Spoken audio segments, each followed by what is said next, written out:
And next week, I'm going to travel to Mexico, where I'm going to meet with President López Obrador. We have a big agenda that ranges from the climate crisis to economic development and other issues. But one important part of that agenda is strengthening our border between our nations. And I will visit the border myself this Sunday in El Paso to assess border enforcement operations, meet with the local officials and community leaders, and the folks at the border sending me what they need that they don't have, and make it public what they conclude they need they don't have, to try to convince my Republican colleagues they should do something.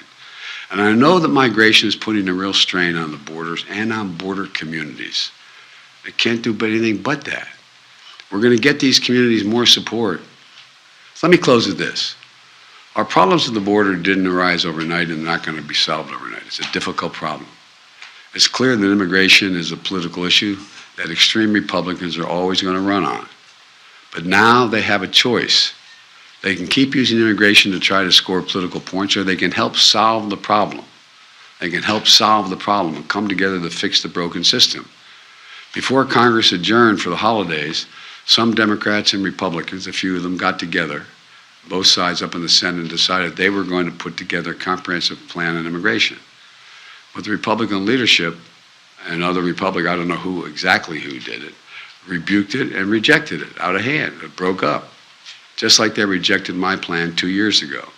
Just like they rejected my recent request for an additional $3.5 billion to secure and manage the border with more holding facilities, better transportation, additional funding for 2,000 new asylum officers and personnel, 100 new immigration judges to more rapidly adjudicate for people when they come here, and how much, and so much more.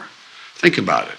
I mean, if this were something, if we had to have 100 more immigration officers to see to it that we're able to import something we needed very badly, it wouldn't take very much time to get it, would it?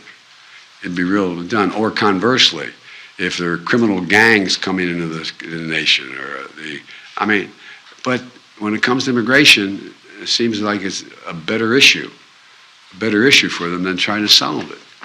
Look, we need more resources to secure the border. Yet again, extreme Republicans have said no. Many Republicans agree we should do something. But it's time to stop listening to their inflammatory talk. And it's time to look at their record. As I've always done when I'll sit down with anyone who in good faith wants to fix our broken immigration system. And it's hard. It's hard on the best of circumstances. But if the most extreme Republicans continue to demagogue this issue and reject solutions, I'm left with only one choice: to act on my own, do as much as I can on my own to try to change the atmosphere.